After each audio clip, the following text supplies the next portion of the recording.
നിങ്ങൾ ഇച്ഛിക്കുന്നതൊക്കെയും നിങ്ങൾ അവർക്കും ചെയ്യുവിൻ. അതാണ് കറക്റ്റ്. അവർക്ക് ചെയ്യുന്നല്ല, അവർക്കും ചെയ്യുവിൻ. നോക്കിയേ, ഇവിടെ കർത്താവിന്റെ ആ പഠിപ്പിനെ കുറിച്ചാണ് നമ്മൾ പഠിച്ചുകൊണ്ടിരിക്കുന്നത്. ഇവിടെ കർത്താവ് പറയുകയാണ്, മനുഷ്യർ നിങ്ങൾക്ക് ചെയ്യണമെന്ന് നിങ്ങൾ ആഗ്രഹിക്കുന്നതൊക്കെ നിങ്ങൾ എന്ത് ചെയ്യണം? അവർക്കും ചെയ്യുവിൻ. അതെന്താ കർത്താവ് അങ്ങനെ പറഞ്ഞേ? ശ്രദ്ധിച്ചോണം. എന്തിനാ കർത്താവ് അങ്ങനെ പറഞ്ഞേ? നമ്മളെല്ലാം ഇങ്ങോട്ട് ആഗ്രഹിക്കുന്നവരാ അല്ലേ? നമ്മളിന്ന് ചർച്ച വന്നാൽ അതിനാണല്ലോ കർത്താവിൽ നിന്ന് എന്തെങ്കിലുമൊക്കെ കിട്ടണം അല്ലേ? പക്ഷെ ഞാൻ ചോദിക്കുന്നത്, നമ്മൾ കർത്താവിന് എന്ത് കൊടുത്തു?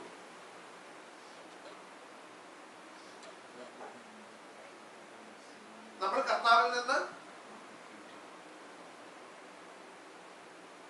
നമുക്ക് രോഗസൗഖ്യം വേണം, നമ്മുടെ പ്രാർത്ഥനാ വിഷയങ്ങൾക്കെല്ലാം എന്ത് ചെയ്യണം?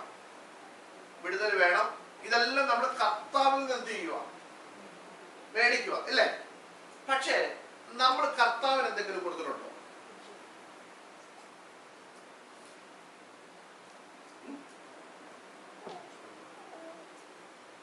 നിങ്ങൾ എന്നെ നോക്കിയിട്ട് ഇങ്ങനെ തലയാട്ടാനല്ല ചോദിച്ചത്. നമ്മൾ കർത്താവിന് എന്ത് കൊടുത്തു? നമുക്ക് എന്ത് കൊടുക്കാൻ പറ്റും? നമുക്ക് കർത്താവിന് എന്ത് കൊടുക്കാൻ പറ്റും? യെസ്, അല്ല കർത്താവ് ആഗ്രഹിക്കുന്നില്ല, കർത്താവിന് നമുക്ക് കൊടുക്കാൻ പറ്റുന്നത് നമ്മൾ കൊടുത്തോ? ഇങ്ങോട്ട് നോക്കണേ, ഇതിനെ നോക്കണം. നമ്മള് വന്നു അല്ലെ? നമ്മളെല്ലാം ഭയങ്കര നമ്മള് 10 മണിക്ക് അല്ലെ 10:30 ആരാധന വെച്ചാൽ 10:15 വരുന്നവരുണ്ട്, 10:20 വരും, 10:30 വരും, 10:45 വരും, പിന്നെ 11 മണിക്ക് വരും അല്ലേ? ഇങ്ങനെ നമ്മൾ വരും. നമ്മൾ വന്നത്, ഞാൻ ഇവിടെ പറഞ്ഞിട്ടുണ്ടെന്നാണ് എന്റെ വിശ്വാസം, ഞാൻ പഠിപ്പിച്ചിട്ടുണ്ട് എന്നാണ് എന്റെ വിശ്വാസം. നമ്മൾ ദൈവസേനയിൽ വരുമ്പോൾ 2 കാര്യം നടക്കണം. നമ്മൾ ഒരുമിച്ച് കൂടി വരുമ്പോൾ 2 കാര്യം എന്ത് ചെയ്യണം? നടക്കണം. അതിൽ ഒന്ന് കർത്താവിനെ കൊടുക്കുക, 2 കർത്താവിൽ നിന്ന് പ്രാപിക്കുക. പക്ഷേ പലപ്പോഴും നമ്മള് ഈ ഒരെണ്ണം മാത്രമേ എന്ത് ചെയ്യുന്നുള്ളൂ? നടക്കുന്നുള്ളൂ. ഏതാ? കർത്താവ് ഇങ്ങോട്ട് മേടിക്കുന്നത് അല്ലേ? അതേ നടക്കുന്നുള്ളൂ. പക്ഷെ അതല്ല, നമ്മൾ ദൈവത്തിൽ നിന്ന് പ്രാപിക്കുന്നതാണ് ദൈവവചനം, ദൈവശക്തി, സൗഖ്യം, ആരോഗ്യം. ഇതെല്ലാം നമ്മൾ ദൈവത്തിൽ നിന്ന് എന്ത് ചെയ്യുക? പ്രാപിക്കുക. ശ്രദ്ധിച്ചോണം. അപ്പൊ നമ്മൾ കർത്താവിന് എന്ത് ചെയ്യണം? കൊടുക്കണം. എന്താ കൊടുക്കേണ്ടത്? നമ്മെ തന്നെ നാം ദൈവത്തിൽ എന്ത് ചെയ്യുക? കൊടുക്കുക. നമ്മൾ കഴിഞ്ഞ ആഴ്ച ഞാൻ പറഞ്ഞതാണെന്ന് തോന്നുന്നു. യോഹന്നാൻ സ്നാപകൻ പറഞ്ഞു, യോഹന്നാന്റെ സുവിശേഷം 3-ാം അധ്യായം 30-ാം വാക്യത്തിലാണെന്നാണ് എന്റെ വിശ്വാസം.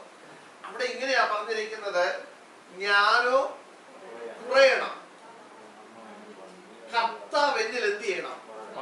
വളരണം. യോഹന്നാൻ സ്നാപകൻ പറയുക, ഈ യോഹന്നാൻ സ്നാപകൻ ഇത് പറയുമ്പോൾ എന്താ യോഹന്നാൻ ആഗ്രഹിക്കുന്നത്? കർത്താവ് എന്നിൽ വളരണം എന്ന് പറഞ്ഞാൽ അതിന്റെ അർത്ഥം എന്നാ?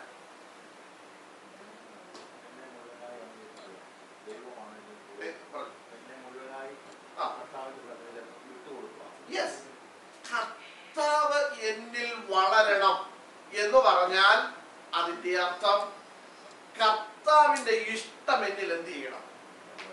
വളരണം. കർത്താവിന്റെ ഹിതം എന്നിൽ എന്ത് ചെയ്യണം? വളരണം. അപ്പൊ നോക്കിക്കേ, നമ്മുടെ ഇഷ്ടങ്ങളോ എന്ത് സംഭവിക്കും? കുറഞ്ഞുകൊണ്ടിരിക്കും അല്ലേ?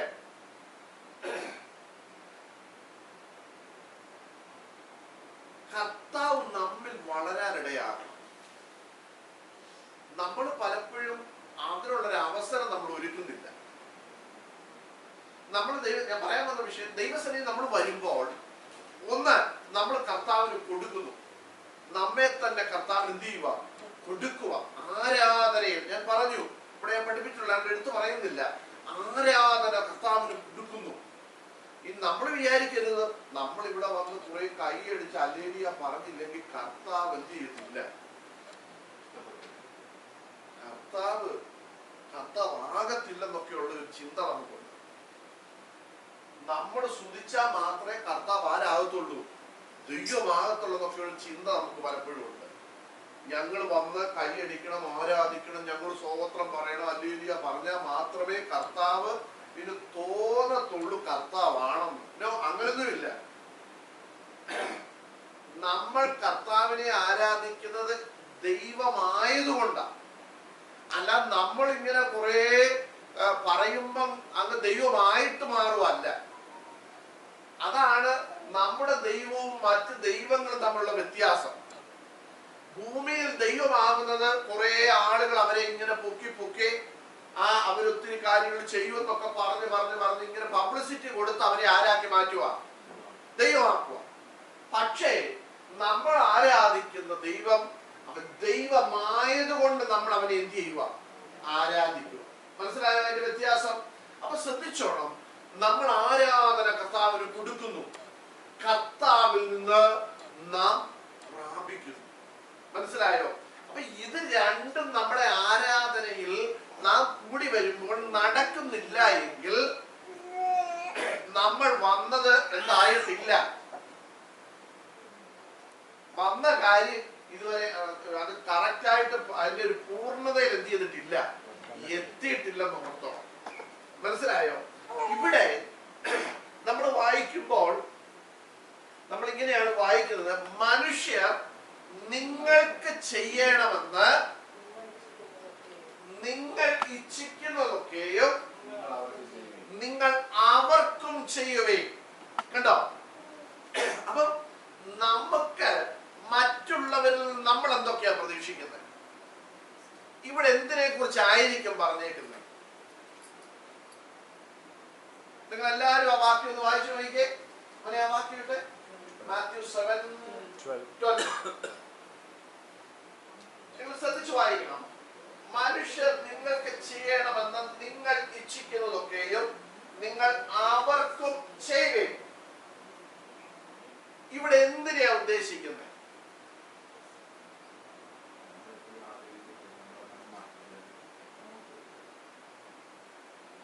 ഭൗതിക വിഷയം. ഓക്കെ, എന്താ ഇവിടെ പറയുന്നത് ക്ലാരിസ്? റെസ്പെക്ട്.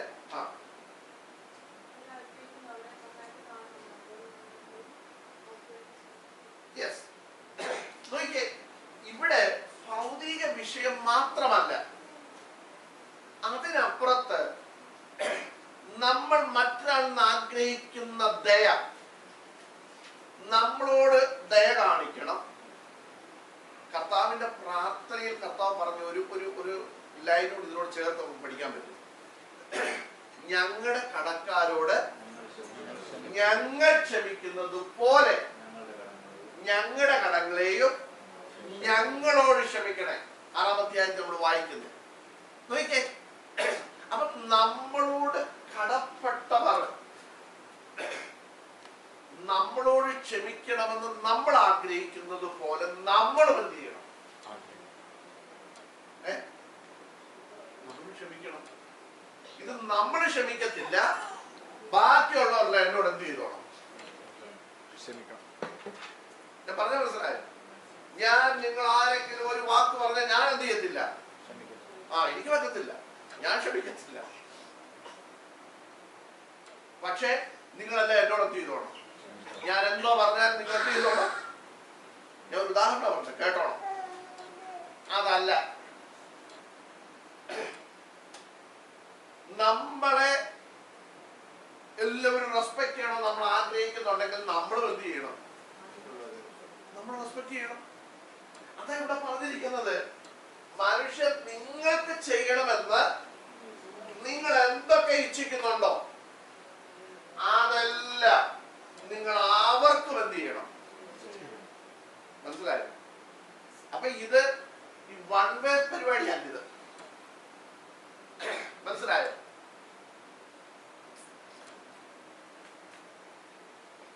നമ്മൾ ആഗ്രഹിക്കുന്നതൊക്കെ മറ്റൊരാളിൽ നിന്ന്, കൂട്ടു സഹോദരങ്ങളിൽ നിന്ന് നമ്മൾ എന്തൊക്കെ ആഗ്രഹിക്കുന്നുണ്ടോ അത് അവർക്കും നിങ്ങൾ എന്ത് ചെയ്യണം? ചെയ്യണം. കാരണം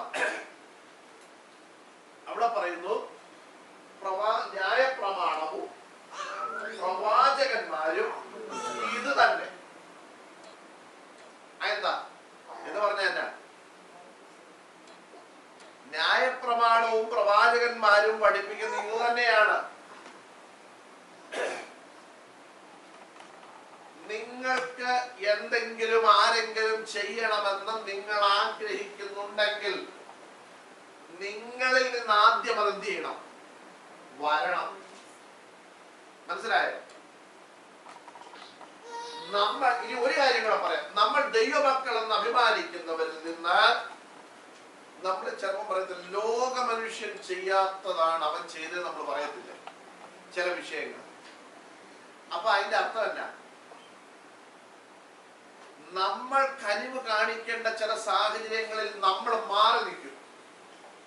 നമ്മൾ സഹായിക്കേണ്ട ചില സാഹചര്യങ്ങളിൽ നമ്മൾ പുറകോട്ട് മാറും. പക്ഷെ നമ്മുടെ ആവശ്യം വരുമ്പോൾ നമ്മൾ പറയും, അവരാരും എന്നെ ഇന്ന് ഞാൻ ആ ചർച്ചയിൽ ചെന്നിട്ട് ഒരു മനുഷ്യൻ എന്നെ മൈൻഡ് ചെയ്തില്ല, ഞാൻ ആ ചർച്ചയിൽ ചെന്ന് എന്റെ പ്രശ്നം പറഞ്ഞിട്ട് ആരും എന്ത് ചെയ്തില്ല, എനിക്ക് വേണ്ടി പ്രാർത്ഥിച്ചില്ല, ഞാൻ എന്റെ വിഷയം പറഞ്ഞിട്ട് ആരും ഇറങ്ങിയപ്പോ എന്നോട് അതിനെ കുറിച്ച് ചോദിച്ചില്ല. നമുക്കെല്ലാം കംപ്ലൈന്റ്. ഞാൻ ചോദിക്കട്ടെ, നമ്മളെത്ര ചോദിക്കുമായിരുന്നു? നമ്മളെത്ര പ്രാർത്ഥിക്കുമായിരുന്നു? ഈ കഴിഞ്ഞ ആഴ്ച 4 ദിവസം എല്ലാ കുടുംബങ്ങളെയും ഓർത്ത് പ്രാർത്ഥിച്ചെന്ന് കൈകൊടുക്കും.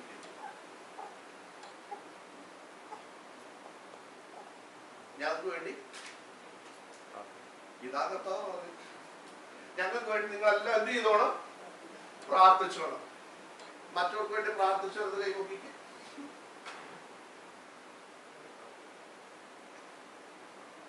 നമ്മുടെ ആഗ്രഹം എല്ലാരും എനിക്ക് വേണ്ടി എന്ത് ചെയ്യണം? പ്രാർത്ഥിക്കണം. നമ്മൾ എത്ര പേര് പ്രാർത്ഥിച്ചു? ഇതൊക്കെയാണ് നമ്മൾ ആദ്യം പഠിക്കേണ്ടത്.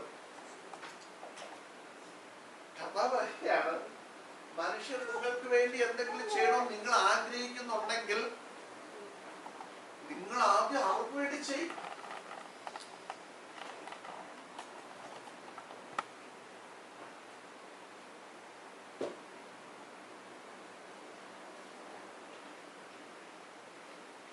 ശ്രദ്ധിക്കുക. അടുത്ത വാക്യം ഞാൻ ഈ പറഞ്ഞു, നിങ്ങൾക്ക് മനസ്സിലായോ? നമുക്ക് നമ്മൾ ആഗ്രഹിക്കുന്നത്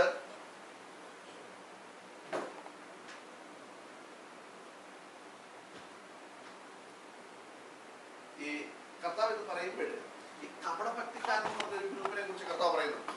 അവരുടെ ആഗ്രഹം എന്തൊക്കെയായിരുന്നു? അവരെ കുറിച്ച് പറയുന്നത് പോലെ അവരാഗ്രഹിക്കുന്നത് എന്തൊക്കെയായിരുന്നു? അങ്ങാടിയിൽ വന്ന് പള്ളിയിൽ ചെല്ലുമ്പോ മുഖ്യാസനം ഇല്ലേ, ഇങ്ങനെ കുറെ കാര്യങ്ങൾ അവരെ കുറിച്ച് പറയുന്നുണ്ട്. അപ്പൊ ഇവർക്കെല്ലാം ഇങ്ങോട്ട് എന്ത് ചെയ്യണം? കിട്ടണം. ഇവരാരെ എന്ത് ചെയ്യത്തില്ല, മൈൻഡ് ചെയ്യത്തില്ല, റെസ്പെക്ട് ചെയ്തില്ല. ഇവരെന്തോ സംതിങ് ആണെന്ന് പറഞ്ഞ് എന്ത് ചെയ്യുക, ഇങ്ങനെ നടക്കുക. ഇവരെ കണ്ടിട്ട് കർത്താവ് പറഞ്ഞു, നിങ്ങള് ഇവന്മാരെ പോലെ ആകരുത്.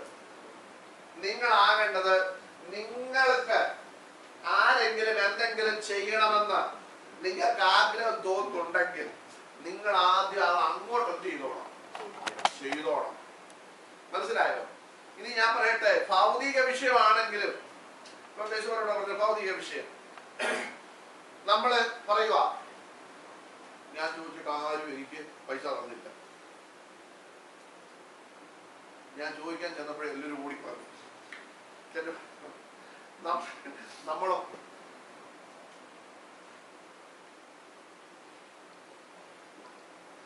ഇങ്ങനെ ഓരോ മേഖലയിലും ഭൗതികം പോട്ട് അതൊക്കെ നമുക്ക് മാറ്റി നിർത്താം. നമ്മളോട് ദയ ഒരാൾ കാണിക്കണമെന്നും നമുക്ക് വേണ്ടി ഒരാൾ പ്രാർത്ഥിക്കണമെന്നും നമ്മളെ ഒരാൾ ഓർക്കണമെന്നും ഒക്കെ നമ്മൾ ആഗ്രഹിക്കുമ്പോൾ നമ്മൾ കർത്താവ് പറയുകയാണ് നിങ്ങൾ അവർക്കും ഇത് എന്ത് ചെയ്യണം, ചെയ്യണം. മനസ്സിലായോ? അപ്പം നിങ്ങൾ ഓർത്തു, ഇങ്ങനെ ഓരോ വ്യക്തികളിലും ഇത് വന്നു കഴിയുമ്പോൾ, ഓരോ വ്യക്തികളും അങ്ങനെ ചെയ്ത് കഴിയുമ്പോൾ ദൈവരാജ്യം നമ്മിൽ എന്ത് ചെയ്യുകയാണ്, സ്ഥാപിതമാവുക. നമ്മൾ ഈ കർത്താവ് പ്രാർത്ഥിച്ച പ്രാർത്ഥനയിൽ ആദ്യത്തെ വരി എന്തുവാ?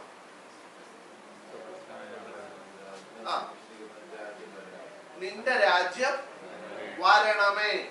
അടുത്തത്, നിന്റെ ഇഷ്ടം സ്വർഗത്തിലെ പോലെ ഭൂമിയിലുമാകണമേ. കണ്ടോ? അപ്പൊ കർത്താവിന്റെ ഇഷ്ടം അതുപോലെ നമ്മിൽ നടക്കണം. നമ്മുടെ പ്രിയപ്പെട്ടവരെല്ലാം എന്ത് ചെയ്യണം, നടക്കണം. അടുത്ത വാക്യം വായിച്ചേ. അല്ലല്ല, ഇവിടെ 7-ാം അധ്യായം. ഇടുക്കുവാതിലിലൂടെ അകത്ത് കടപ്പേ, നാശത്തിലേക്ക് പോകുന്ന വാതിൽ വീതിയുള്ളതും വഴി വിശാലവും അതിൽ കൂടി കടക്കുന്നവർ അനേകരുമാകുന്നു. കേട്ടോ? അപ്പൊ ഇടുക്കുവാതിലിലൂടെ അകത്ത് കടപ്പേ. അപ്പൊ ഈ അകത്തോട്ട് കടക്കുന്ന വാതിൽ, ഇത് നിത്യതയെ കുറിച്ചുള്ള വിഷയമാണ്. കടക്കുന്ന വാതിൽ എങ്ങനെയുള്ളതാണ്? ഇടുക്കമുള്ളതാണ്. അപ്പൊ ഇടുക്ക് വാതിലിലൂടെ പോവുക എന്ന് പറയുന്നത് അത്ര ഈസി അല്ല. നമ്മൾ ആരും ഇടുക്ക് വാതിലൂടെ പോകാൻ ആഗ്രഹിക്കുന്നവരുമല്ല. പക്ഷെ കർത്താവ് പറയുക, നിങ്ങൾ എന്ത് ചെയ്യണം, ഇടുക്ക് വാതിലൂടെ അകത്ത് കടപ്പി. അതെന്താ അങ്ങനെ കർത്താവ് പറഞ്ഞത്? അതിനാണ് വെച്ചാൽ കർത്താവ് പറഞ്ഞത്, കർത്താവ് നമ്മള് ഈ വിശാലമായ വഴി കൂടെ പോകുന്ന കർത്താവ് ഇഷ്ടമല്ലേ?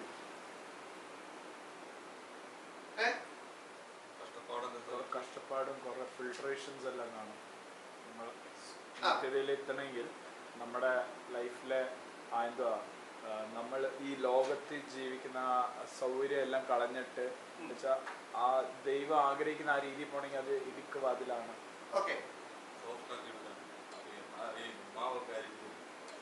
ഫിൽട്രേഷൻസ് കഴിയുന്നുണ്ട്.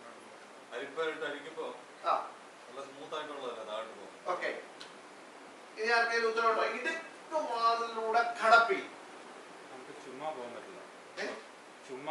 ഇപ്പം ഈ ക്ലാസ് റൂമിൻ്റെ അകത്ത് പോകണമെങ്കിൽ ഇതിപ്പോൾ ആർക്കും ആണെങ്കിൽ കയറി വരത്തില്ല. കുഞ്ഞു റൂമിലാണെങ്കിൽ നമ്മൾ ആ ഇന്റൻഷൻ അവിടെ അതിൽ കൂടെ പോകാൻ പറ്റും. മിസ്റ്റേക്ക് ആയിട്ട് ഞാൻ അറിയാതെ ആ റൂമിൽ കൂടെ പോയാന്ന് പറയുന്നത്. ഞാനൊരു കാര്യം പറയാം. ഈ ഇടുക്ക് വാതിലൂടെ അകത്ത് കിടക്കുന്ന കഥ പറഞ്ഞു. ഈ ഇടുക്ക് വാതിലൂടെ നമ്മൾ അകത്ത് കിടക്കുന്നത് എങ്ങനെ പോണം? ഒതുങ്ങണം. മനസ്സിലായോ? ഞാൻ പറഞ്ഞത് ശരിയാണോ? ഈ ഒന്ന് ഒതുങ്ങിയാലേ എന്ത് ചെയ്യാൻ പറ്റത്തുള്ളൂ. ഇപ്പൊ നമ്മൾ ഒതുങ്ങിയിട്ടില്ല. ഞാൻ പറഞ്ഞ മനസ്സിലായി. ഇടുക്ക് വാതിലൂടെ കടക്കണമെങ്കിൽ നമ്മൾ എന്ത് ചെയ്യണം? ഇങ്ങനെ കയറി പോകത്തില്ലേ എന്ന് പറഞ്ഞാൽ നമ്മൾ എന്ത് ചെയ്യും? ഒന്ന് ഒതുങ്ങി കൊടുക്കും. ഈ ഒതുങ്ങാത്ത ഒരുത്തരെ എവിടോട്ട് പോകാൻ പറ്റുകയല്ല. നിത്യതയെ പോകാൻ പറ്റത്തില്ല. അതാ ഇതിന്റെ അർത്ഥം. മനസ്സിലായോ? ജീവിതത്തിൽ ഒതുക്കമില്ലാത്തവൻ, മെരുക്കമില്ലാത്തവൻ, മാനസാന്തരപ്പെടാത്തവൻ, എത്ര കേട്ടിട്ടും എബ്രാഹിം പറയുന്ന പോലെ പെയ്ത മഴ മൊത്തം കുടിച്ചു, പക്ഷേ ഒരു ഫലവും പുറപ്പെടാത്ത പുള്ളികൾ, മെരുങ്ങാത്ത പുള്ളികൾ. അതാണ് കർത്താവ് പറഞ്ഞത്, ഇടുക്ക് വാതിലൂടെ നിങ്ങൾ അകത്ത് കടപ്പി. അപ്പൊ അകത്ത് കടക്കണമെങ്കിൽ നിങ്ങൾ ഈ വിശാലമായ വഴിയിലൂടെ പോകുന്ന കർത്താവിന് ഇഷ്ടമല്ല എന്നിട്ടല്ല, പക്ഷേ അകത്ത് കടക്കണമെങ്കിൽ ഇടുക്ക് വാതിലൂടെ കടക്കണം എന്ന് പറഞ്ഞാൽ അതിന്റെ അർത്ഥം നിങ്ങൾ സ്വർഗത്തിൽ ചെല്ലുമ്പോൾ ഇങ്ങനെ വളരെ ഞെരുങ്ങി അകത്തോട്ട് കയറണമെന്നല്ല അതിന്റെ അർത്ഥം. ഇടുക്ക് വാതിലൂടെ കടപ്പീരെന്ന് പറഞ്ഞാൽ നിങ്ങൾ ജീവിതത്തിൽ ഒതുക്കം പ്രാപിക്കണം. മനസ്സിലായോ മക്കളെ? പറഞ്ഞ മനസ്സിലായോ? ജീവിതത്തിൽ ഒതുങ്ങേണ്ട മേഖലകളുണ്ട്. വാക്കിൽ ഒതുങ്ങണം, പ്രവൃത്തിയിൽ ഒതുങ്ങണം, നോട്ടത്തിൽ ഒതുങ്ങണം. മനസ്സിലായോ? ഇതാ കർത്താവ് പറഞ്ഞ ഇടുക്ക് വാതിലൂടെ അകത്ത് കടപ്പി. അല്ലാതെ സ്വർഗത്തിലേക്ക് കയറുന്നതും നിത്യതയിലേക്ക് കയറുന്നതുമായ വാതിൽ കുഞ്ഞതുണ്ടാക്കി വെച്ചിട്ട് നിങ്ങൾ ഇതിനകത്തൂടെ കയറെന്ന് പറയുന്നതല്ല. ജീവിതത്തിൽ ഇവിടെ ദൈവവചനം കേൾക്കുമ്പോൾ അതിലൂടെ നിങ്ങൾ കടക്കാൻ ആഗ്രഹമുണ്ടെങ്കിൽ മാത്രമേ എങ്ങോട്ട് പോകത്തുള്ളൂ, ജീവനിലേക്ക് കടക്കത്തുള്ളൂ. മനസ്സിലായോ? ദൈവമക്കളെ, ഇവിടെ എല്ലാം മേടിക്കണം, എല്ലാം വേണം. എന്തോ കിട്ടിയാലും അതെല്ലാം വേണം. എവിടൊക്കെ പോകാൻ പറ്റുമോ അവിടെ എല്ലാം പോകണം. എതിരെയൊക്കെ നടക്കാമോ അതിലെല്ലാം നടക്കണം. എന്തൊക്കെ തിന്നാനും കുടിക്കാനും കിട്ടും അതെല്ലാം മേടിച്ച് തിന്നും കുടിച്ചും പോകുന്നവർക്കുള്ളതാണ് കണ്ടിത്. കയ്യും വീശി തിന്നു കുടിച്ച് ഇങ്ങനെ ആടി എന്ത് ചെയ്യാം, അങ്ങ് പോവാം. നമ്മുടെ നാട്ടിൽ ഈ പറയുന്ന ഒരു കാര്യം, ഈ വെള്ളം അടിച്ചേച്ച് വരുന്നവരെ കാണുമ്പോൾ അവർ റോഡിന് വീതി കൂട്ടുവാന്ന് കേട്ടിട്ട് പറയത്തില്ലേ? എന്നുവെച്ചാൽ പുള്ളിക്ക് ഉള്ള വീതി പോരാ. മനസ്സിലായോ? അപ്പൊ അങ്ങനെയൊക്കെ താല്പര്യമുള്ളവർക്കുള്ളതാണ് ഇത്. മനസ്സിലായോ? അപ്പൊ ജീവിതത്തിൽ ദൈവവചനങ്ങൾ കേൾക്കുമ്പോൾ, ദൈവവചനം വായിക്കുമ്പോൾ നമുക്ക് രൂപാന്തരങ്ങൾ വരുന്നില്ല എങ്കിൽ, നമുക്ക് മാറ്റങ്ങൾ വരുന്നില്ല എങ്കിൽ, കുഞ്ഞുങ്ങളെ നമ്മൾ ശ്രദ്ധിച്ചോണം, വരുന്നില്ല എങ്കിൽ നമുക്ക് ഇതിനകത്തൂടെ പോകാൻ പറ്റുകയില്ല. ഞാൻ പറഞ്ഞതൊക്കെ എത്ര പേർക്ക് മനസ്സിലായി?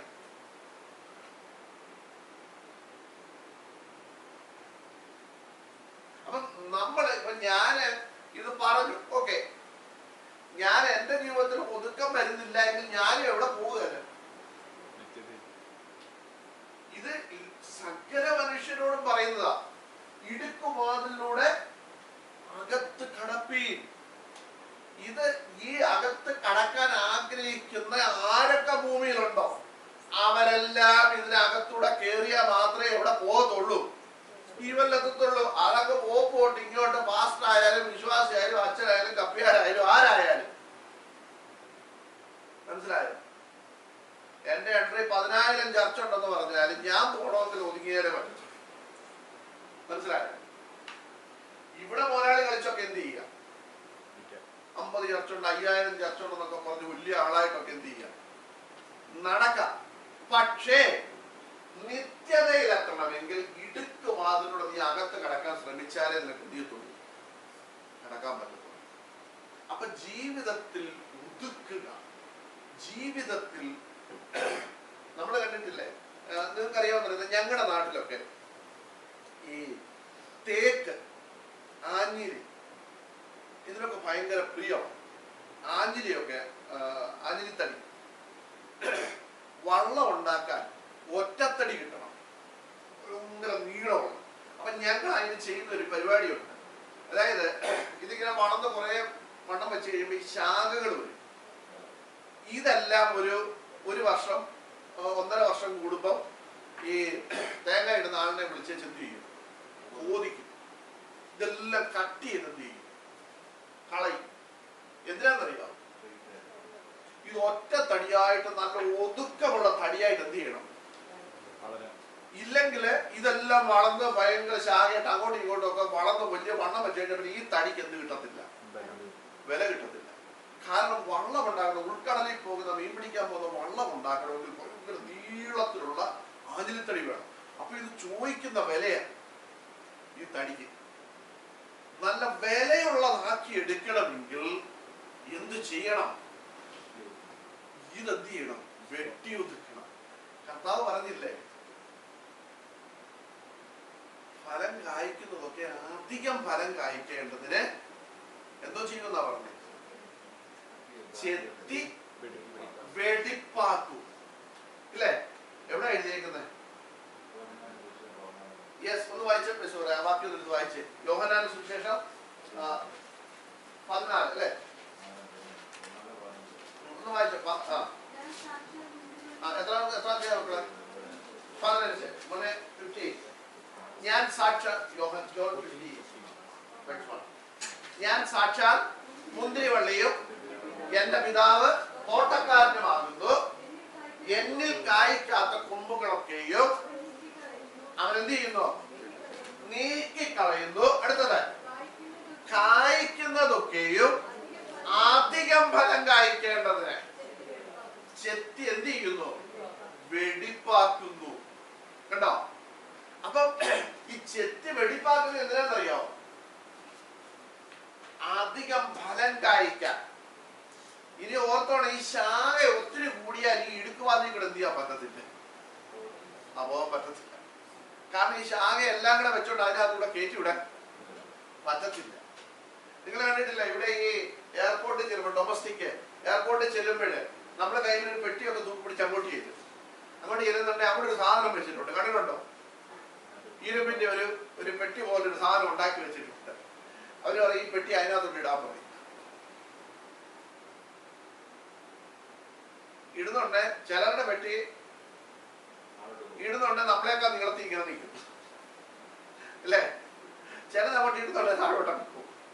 അപ്പൊ അവര് പറയാം അടുത്തോട്ട് കയറി പോയിക്കോളാൻ പറയും. ഈ പോകാത്ത പെട്ടിയോ അവര് പറയും തുറക്കാൻ പറയും. കാരണം നമ്മുടെ സ്വഭാവം എന്ന് പറഞ്ഞാല് 7 കിലോ പാക്കറ്റിനകത്ത് നമ്മൾ മാക്സിമം 50 കയറ്റാൻ പോകുന്നത് നമ്മൾ നോക്കും. എന്നിട്ട് അത് തൂക്കി പിടിച്ച് പോകാൻ നമ്മൾ ആഗ്രഹിക്കും. മനസ്സിലായോ? അപ്പൊ അവര് പറയും പറ്റത്തില്ല, ഇടാൻ പറയും. അതിനകത്ത് നോക്കിയേ, സാധനം കുറവാണ്, ഈ പെട്ടി ഒതുങ്ങി അതെന്ത് ചെയ്യും, താഴിട്ടു. സാധനം എല്ലാം കയറി ഇങ്ങനെ വീർത്തിരിക്കുവാണെങ്കിൽ മേളിൽ ഇങ്ങനെ പൊങ്ങി നിൽക്കും. അപ്പൊ അവര് പറയും കിലോയ്ക്ക് ഇത്ര രൂപ. പോകത്തില്ല. ഞാൻ പറഞ്ഞ മനസ്സിലായോ? ഇതുപോലെ ഇവിടെ പറയുകയാണ്, കായ്ക്കുന്നതൊക്കെ അധികം ഫലം കായ്ക്കേണ്ടതിന് എന്ത് ചെയ്യുന്നു? ചെത്തി വെടിപ്പാക്കുന്നു. അപ്പൊ നോക്കിക്കോണം, ചെത്തി വെടിപ്പാക്കി കഴിയുമ്പോൾ ഒന്ന് അതിന്റെ വില കൂടും, അതിന്റെ മഹത്വം കൂടും. 2 ഇവന് കേറി പോകാൻ വളരെ ഈസിയായി. ഇടുക്ക് വാതിലൂടെ അകത്ത് കടപ്പാൻ ശ്രമിക്കും. അടുത്ത വാക്കിൽ ശ്രദ്ധിച്ചാൽ നിങ്ങള്, ജീവനിലേക്ക് പോകുന്ന വാതിൽ ഇടുക്കവും വഴി ഞെരുക്കവുമുള്ളത്. കണ്ടോ? അപ്പം ഇന്ന് നമ്മക്കാണെങ്കിൽ പോലും, ദൈവമക്കളാന്ന് പറയുന്നവർക്കാണെങ്കിൽ പോലും എതിരെ പാന ഇഷ്ടം. എല്ലാവരും ഇങ്ങോട്ട് ശ്രദ്ധിച്ചോണം. എതിരെ പാന നമുക്ക് ഇഷ്ടം, മോട്ടോർ വേ കിടക്കാൻ ഇഷ്ടം അല്ലേ? കാരണം മോട്ടോർ വേ കൂടെ പോയുള്ള ഗുണം എന്താണെന്ന് ചോദിച്ചാൽ മിനിമം 70 എന്ത് ചെയ്യാം, പിടിപ്പിക്കാം. എതിരെ അപ്പുറത്ത് വണ്ടി കയറി വരുമെന്ന് ഏത് അതിന്റെ കൂടെ എന്ത് ചെയ്യാം, പോകാം. അടിച്ചു വിട്ടു പോവാം. മിന്നൽ പോകുന്ന പോലെ എന്ത് ചെയ്യാം, ആരും കാണത്തില്ല അല്ലേ? അതേസമയം 30 റോഡിൽ കൂടെ പോയാലും പല പ്രാവശ്യം ചവിട്ടണം, പലയിടത്തും നോക്കണം ഇല്ലേ? വളരെ കെയർഫുൾ ആയിട്ട് പോയെങ്കിൽ മാത്രമേ എന്ത് ചെയ്യത്തുള്ളൂ, പോകാൻ പറ്റത്തുള്ളൂ. ഇല്ലെങ്കിൽ ക്യാമറ അടിക്കും. ശ്രദ്ധിക്കണം, ജീവനിലേക്ക് പോകുന്ന വാതിൽ ഇടുക്കമാണ്, വഴി ഞെരുക്കമുള്ളതാണ്. ഞാൻ ഇവിടെ പഠിപ്പിച്ചു, അപ്പോസ്തലനായ പൗലോസ് തിമോഥെയോസിനോട് 2 തിമോഥെയോസ് ലേഖനം 4-ാം അധ്യായത്തിലാണ് ഇങ്ങനെ പറഞ്ഞു, എന്നാൽ ക്രിസ്തുയേശുവിൽ ഭക്തിയോടെ ജീവിക്കാൻ മനസ്സുള്ളവർക്കെല്ലാം ഉപദ്രവമുണ്ടാകും. അടുത്ത പറയാ, ദുഷ്ട മനുഷ്യരും മായാവികളും വഞ്ചിക്കപ്പെട്ടുകൊണ്ട് ദുഷ്ടതയിൽ അവര് മുതിർന്നു വരും. എന്നിട്ട് പൗലോസ് തിമോഥെയോസിനോട് പറയുക, മോനെ തിമോഥെയോസേ, നീയോ ഇന്നവരോട് പഠിച്ചു എന്ന് ഓർക്കയും. 2 തിമോഥെയോസ് ലേഖനം 3-ാം അധ്യായം 3-ന്റെ അവസാന താഴെ ഭാഗത്ത് ഇപ്പുറത്തെ വിഷയം താഴെ കണ്ടോ, താഴെ ഭാഗത്ത് ദുഷ്ടമനുഷ്യരും മായാവികളും വഞ്ചിക്കപ്പെട്ടും കൊണ്ട് അവർ ദുഷ്ടതയിൽ എന്ത് ചെയ്യും, മുതിർന്നു വരും. അടുത്തത്, നീയോ ഇന്നവരോട് പഠിച്ചു എന്ന് ഓർക്ക്. 2 തിമോത്തി 3:14. നീയോ ഇന്നവരോട് പഠിച്ചു എന്ന് ഓർക്കുകയും ക്രിസ്തുയേശുവിലുള്ള ഭക്തിയോടെ നിന്നെ രക്ഷയ്ക്ക് ജ്ഞാനിയാക്കുവാൻ മതിയായ തിരുവെഴുത്തുകളെ ബാല്യം മുതൽ അറിയുകയും ചെയ്യുന്നതിൽ നീ എന്ത് ചെയ്യണം? പഠിച്ചും നിശ്ചയം പ്രാപിച്ചും ഇരിക്കുന്നതിൽ നീ എന്ത് ചെയ്യണം? നിലനിൽക്കണം. കണ്ടോ? അപ്പൊ ക്രിസ്തുയേശുവിൽ ഭക്തിയോടെ ജീവിക്കാൻ ആരെങ്കിലും ആഗ്രഹിക്കുന്നെങ്കിൽ അവര് പോകുന്ന വഴിയാണ് നേരത്തെ നമ്മൾ ഇടുക്കുവാതിൽ. ഇനി നമ്മൾ ശ്രദ്ധിക്കണം, ഈ കർത്താവ് പറഞ്ഞ പൗലോസ് എന്നാ പറഞ്ഞ?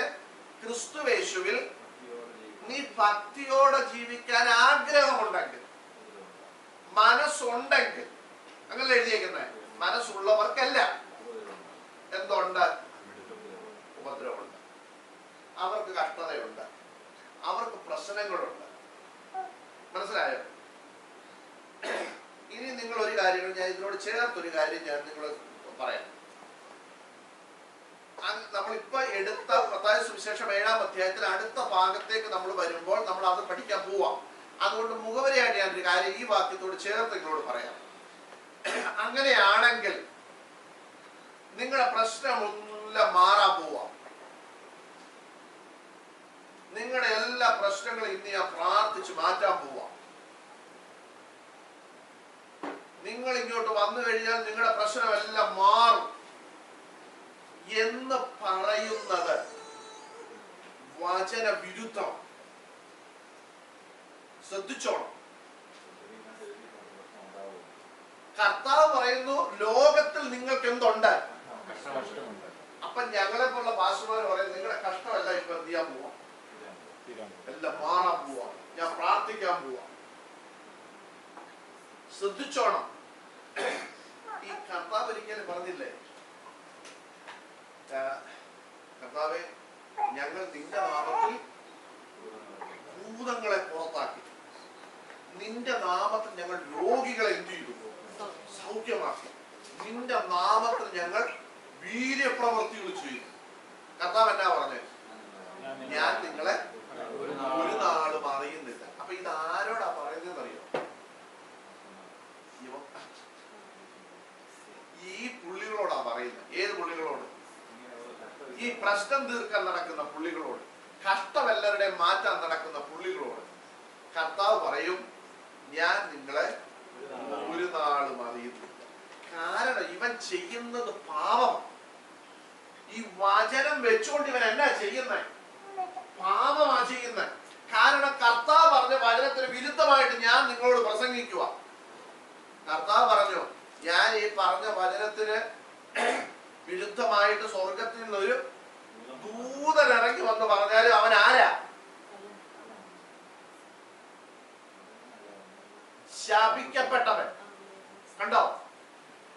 അങ്ങനെയാണെങ്കിൽ കർത്താവരെ ശപിക്കപ്പെട്ടവരെ എന്നെ വിട്ടു പോകുവേ, പിശാചിനും അവന്റെ ദൂതന്മാർക്കും ഒരുക്കിയിരിക്കുന്ന നിത്യ നരകത്തിലേക്ക്. കണ്ടോ? ശ്രദ്ധിക്കണം. വചനം കർത്താവ് പറഞ്ഞതിന് വിരുദ്ധമായി, ദൈവത്തിന്റെ പരിശുദ്ധാത്മാവ് പറഞ്ഞതിന് വിരുദ്ധമായി ഞാൻ പറഞ്ഞാൽ അത് ദൈവസന്നിധിയിൽ പാപമാണ്. മനസ്സിലായോ? വചനം വായിക്കാതെ പഠിക്കാതെ എന്റെ ആഗ്രഹത്തിന് വേണ്ടി, എന്റെ ഭൗതിക ലാഭത്തിനു വേണ്ടി, എന്റെ ഭൗതിക നേട്ടങ്ങൾക്ക് വേണ്ടി ഞാൻ ഇതിനെ ഉപയോഗിച്ചാൽ ഞാൻ കണക്ക് പറയേണ്ട ഒരു ദോഷമുണ്ട്. മനസ്സിലായോ? അതുകൊണ്ടാ ദൈവത്തിന്റെ എബ്രായലേഖനം 4-ാം അധ്യായത്തിൽ പറയുന്നത് ദൈവത്തിന്റെ വചനം ജീവനും ചൈതന്യമുള്ളതായി ഇരുവായി തലയുള്ള ഏത് വാളിനേക്കാളും മൂർച്ചയേറിയതും പ്രാണനെയും ആത്മാവിനെയും സന്ധിമജ്ജകളെയും വേർപിടിവിക്കുന്നവരെ തുളച്ചേലുന്നതും ഹൃദയത്തിലെ ചിന്തകളെയും ഭാവങ്ങളെയും അത് വിവേചിച്ചറിയുന്നതുമാണ്. കണ്ടോ? അപ്പൊ ദൈവത്തിന്റെ വചനം എടുത്തു വെച്ച് ഞാൻ എന്റെ നേട്ടത്തിന് വേണ്ടി, കാരണം ഇന്ന് നമുക്ക് സ്വർഗത്തിൽ പോകുന്നതിനെക്കാട്ടി ഇഷ്ടം എന്താണെന്നറിയോ? ഇടുക്കുവാതിലൂടെ കയറുന്നതിനെക്കാട്ടി നമുക്ക് ഇഷ്ടം എന്താണെന്നറിയോ? നമ്മൾ ചെല്ലുന്നുണ്ട്, അവര് അങ്ങോട്ട് പ്രാർത്ഥിച്ച് നമ്മുടെ പ്രശ്നമെല്ലാം മാറ്റണം, നമ്മുടെ രോഗമെല്ലാം മാറ്റണം, നമ്മുടെ സകല വിഷയങ്ങൾക്കും പരിഹാരം കണ്ട്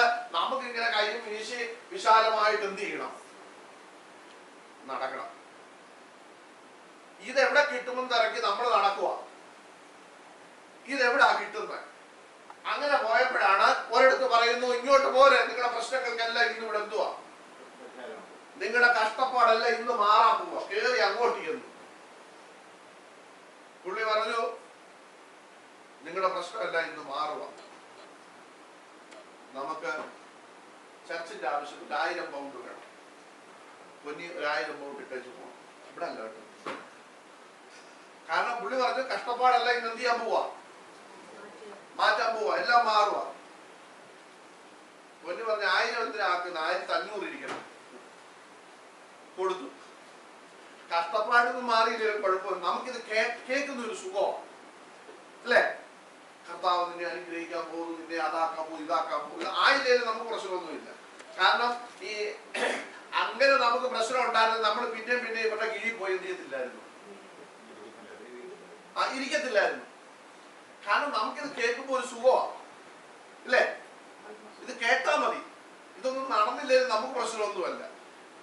അത് പാസ്റ്റർമാർക്കും സുഖമായി. കാരണം ഇങ്ങനെ പറഞ്ഞു കാശ് എന്ത് ചെയ്യുക, മേടിച്ചോണ്ടേ ഇരിക്കാൻ. അപ്പൊ ഓർത്തോണം, വചനമായി പറയുന്നില്ല എങ്കിൽ, വചന വിരുദ്ധമാണ് നീ പറയുന്നതെങ്കിൽ, ദൈവദൂഷണമാണ് പറയുന്നതെങ്കിൽ, മനസ്സിലായോ?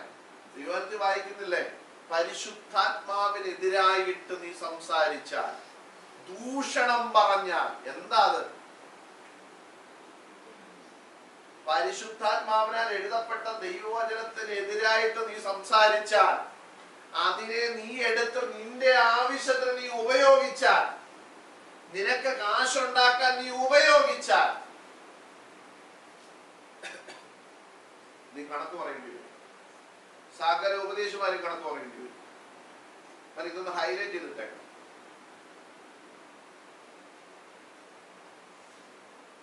മനസ്സിലായോ?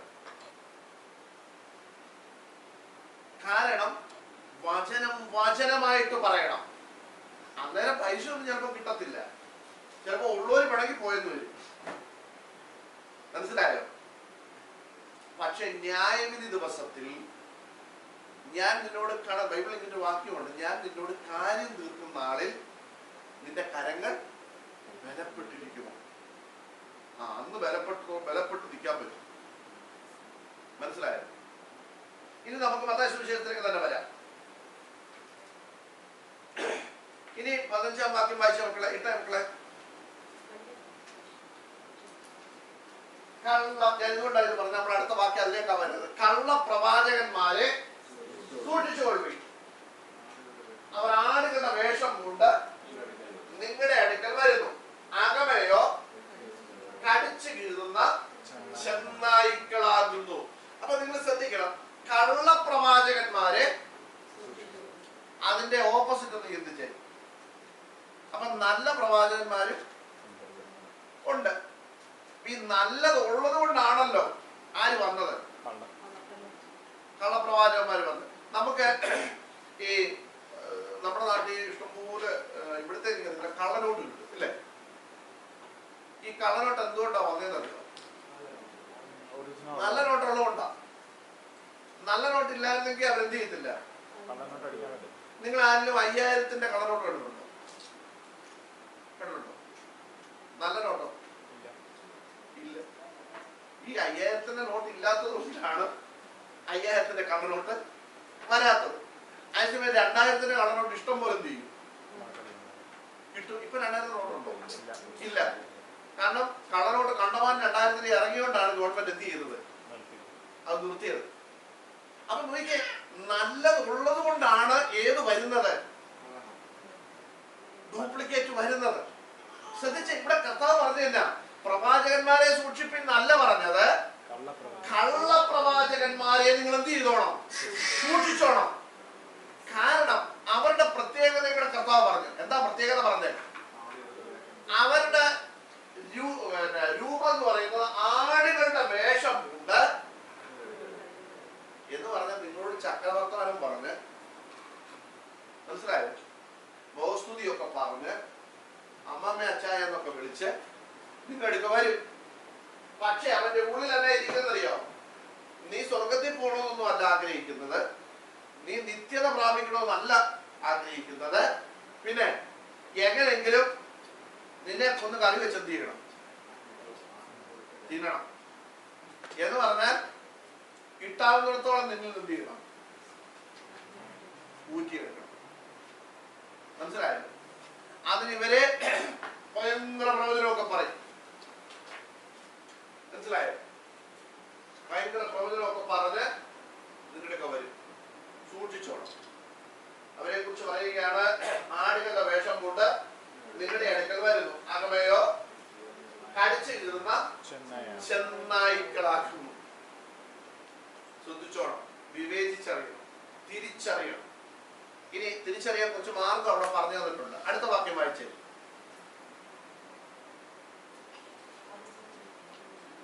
അവരുടെ ഫലങ്ങളാൽ നിങ്ങൾക്ക് അവരെ തിരിച്ചറിയാം. മുള്ളുകളിൽ നിന്ന് മുന്തിരിപ്പഴം വരത്തില്ല. പിന്നെ ഞെരിഞ്ഞിലുകളിൽ നിന്ന് അത്തിപ്പഴവും പറിക്കാറുണ്ടോ? ആ, നല്ല വൃക്ഷമൊക്കെ മനെടുത്ത് നോക്കിയിട്ട്, നല്ല വൃക്ഷമൊക്കെയും നല്ല ഫലം കായ്ക്കുന്നു, ആകാത്ത വൃക്ഷമോ ആകാത്ത ഫലം കായ്ക്കുന്നു. ആ, കഴിയുകയില്ല. ആ ആ കണ്ടോ? അവരുടെ ഫലത്താൽ നിങ്ങൾ അവരെ എന്ത് ചെയ്യും? തിരിച്ചറിയും. മനസ്സിലായോ? അപ്പൊ ശ്രദ്ധിച്ചോണം. ഇതിന് ഇച്ചിരൂടെ നിങ്ങൾക്ക് മനസ്സിലാകാൻ വേണ്ടി എഫേസ്യ ലേഖനത്തിലാണോ ഫിലിപ്പി ലേഖനത്തിലാണോ പൗലോസ് പറഞ്ഞു, ചിലരെ പ്രവാചകന്മാരായും ചിലരെ ഇടയന്മാരായും ഉപദേഷ്ടാക്കന്മാരായും അപ്പോസ്തലന്മാരുമായിട്ട് എന്ത് ചെയ്തിരിക്കുന്നു?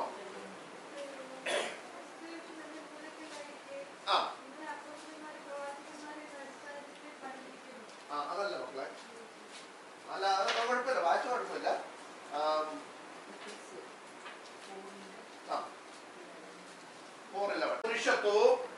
ക്രിസ്തുവിന്റെ സമ്പൂർണതയായ പ്രായത്തിന്റെ അളവ് പ്രാപിക്കുവോളം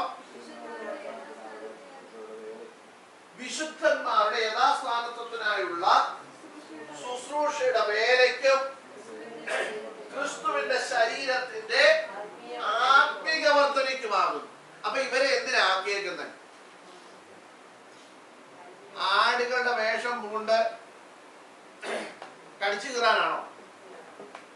ഈ ശുശ്രൂഷയെല്ലാം ദൈവം വെച്ചിരിക്കുന്നത് എന്താണെന്ന് ചോദിച്ചാൽ, വിശുദ്ധന്മാരുടെ യഥാസ്ഥാനത്വത്തിനായുള്ള ശുശ്രൂഷയുടെ വേലയ്ക്കും ക്രിസ്തുവിന്റെ ശരീരത്തിന്റെ ആത്മീക വർധനയ്ക്കുമാകുന്നു.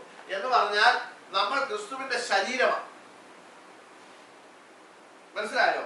നമ്മുടെ ആത്മീക വർധനയ്ക്കാണ് ഇത് വെച്ചേക്കുന്നത്. ഇത് കാശുണ്ടാക്കാൻ വെച്ചേക്കുന്ന പരിപാടിയല്ല, ഇത് ആത്മീക വർധന വരുത്താനാണ്. മനസ്സിലായോ? അപ്പം ശ്രദ്ധിച്ചേ, ആത്മീക പ്രവാചകൻ പ്രവചിക്കുമ്പോൾ നിനക്ക് ആത്മീക വർധന വരുന്നതിന് പകരം ഭൗതിക വർധന വരുമെന്നാണ് പറയുന്നതെങ്കിൽ അവൻ ആരാ? മനസ്സിലായോ? അതിന്റെ അർത്ഥം നിങ്ങൾക്ക് ഒരു നന്മ വരുമെന്ന് പറയുന്നത് തെറ്റൊന്നുമല്ല. പക്ഷേ അവൻ മൊത്തം ഇത് തന്നെ ഇങ്ങനെ പറഞ്ഞുകൊണ്ടിരിക്കുവാണെങ്കിൽ ഓർത്തോണം, അവൻ ആരാ? അവൻ കള്ളപ്രവാചകനാ. ശ്രദ്ധിച്ചേ, ആത്മീക വർധനവ് നമുക്ക് എന്ത് ചെയ്യണം? വരണം. ഞാൻ പറയുന്നത് മനസ്സിലാവുന്നുണ്ടോ? നിങ്ങളെല്ലാം വല്ലാതിരിക്കുന്നത്, പേടിച്ചിരിക്കുന്നത്. നമുക്ക് ആത്മീയ വർധന വരുത്താൻ വേണ്ടിയാ ഇവരെ ആക്കിയിരിക്കുന്നത്. ആരെ? പ്രവാചകരെയും ഉപദേഷ്ടാക്കന്മാരെയും ശുശ്രൂഷകന്മാരെയും ഇടയന്മാരെയും ഒക്കെ ആക്കിയിരിക്കുന്നത് നിങ്ങൾക്ക് ആത്മീക വർധന വരുത്താൻ, നിങ്ങളുടെ അകത്തെ മനുഷ്യനെ പുഷ്ടിപ്പെടുത്താൻ. മനസ്സിലായോ? നിങ്ങളുടെ അകത്തെ മനുഷ്യൻ ബലപ്പെടാൻ. ഇന്ന് നമ്മൾ ഈ അകത്തെ മനുഷ്യനെ കുറിച്ച് ഒരു ചിന്ത പോലും നമുക്കില്ല. ഉണ്ടോ? ഞാൻ ചോദിക്കട്ടെ, എഫേസ്യ ലേഖനം 2-ാം അധ്യായത്തിലാണെന്ന് തോന്നുന്നു പൗലോസ് പറയുന്നുണ്ട്, നിങ്ങളുടെ അകത്തെ മനുഷ്യൻ ശക്തിയോടെ ബലപ്പെടണമെന്ന്. എഫേസ്യ ലേഖനത്തിലാണെന്നാണ് എന്റെ വിശ്വാസം. നിങ്ങളുടെ അകത്തെ മനുഷ്യൻ ശക്തിയോടെ ബലപ്പെടണം. ഞാൻ ചോദിക്കട്ടെ, ഈ അകത്തെ മനുഷ്യനെ കുറിച്ച് കഴിഞ്ഞ ഒരാഴ്ച ചിന്തിച്ച ആരെങ്കിലും?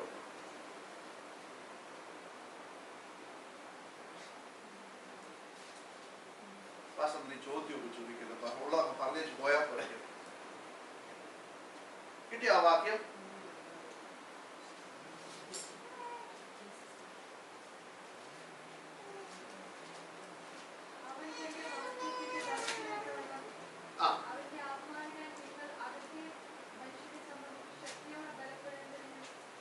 അതെത്ര വാക്യം മക്കളെ?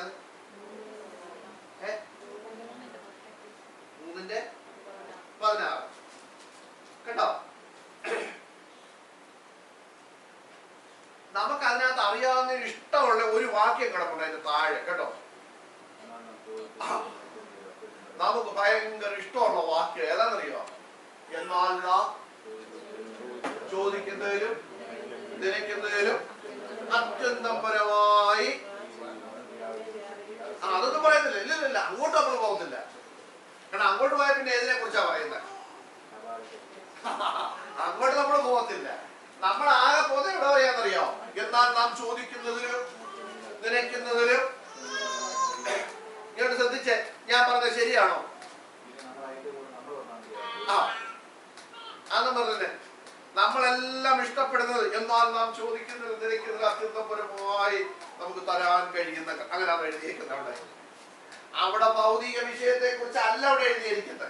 അതാ മക്കളെ, ഇംഗ്ലീഷ് അങ്ങനെയാണല്ലേ? അല്ലാതെ ഞാൻ അങ്ങനെ അറ്റിയോ. ശ്രദ്ധിച്ചേ, അവിടെ പറയുന്നത് എന്നാൽ നാം ചോദിക്കുന്നതിലും നിലയ്ക്കുന്നതിലും അത്യന്തം പരമായി ചെയ്യുവാൻ നമ്മിൽ വ്യാപരിക്കുന്ന ശക്തിയാൽ കഴിയുന്നവന്. കണ്ടോ, നമ്മൾ ആദ്യത്തെ 2 വരിയെ നമ്മൾ പറയത്തുള്ളൂ. ബാക്കി യേശു പറഞ്ഞ പോലെ നമ്മുടെ കയ്യിൽ നിന്ന് ബാക്കി എന്ത് ചെയ്യുക? ഇടുക. ശ്രദ്ധിക്കണം, നമ്മിൽ വ്യാപരിക്കുന്ന ശക്തിയാൽ. അതേത് ശക്തിയാ? പരിശുദ്ധാത്മാവിന്റെ ശക്തി. നോക്കിയേ, അപ്പൊ അവിടെ ഒരു വാക്ക് കൊടുത്തിട്ടുണ്ട്, എന്നാൽ. അപ്പൊ എന്നാൽ എന്നുള്ളതിന്റെ പുറകിൽ എന്തൊക്കെയോ ഉണ്ട്. അതാണ് ഇപ്പൊ ഇവിടെ ഷീന വായിച്ചത്. മക്കളെ ഒന്ന് വായിച്ച ആ വാക്യം.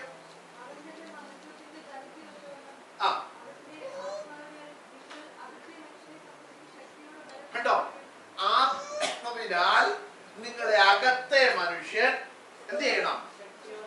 ശക്തിയോടെ ബലപ്പെടണം. ആര് ബലപ്പെടണം? അകത്തെ മനുഷ്യൻ. ഈ കഴിഞ്ഞ ആഴ്ച നമ്മളത് ചിന്തിച്ചായിരുന്നു. അകത്തെ മനുഷ്യന്റെ ഇന്നർമാൻ. നമ്മുടെ അകത്തൊരു മനുഷ്യനുണ്ട്.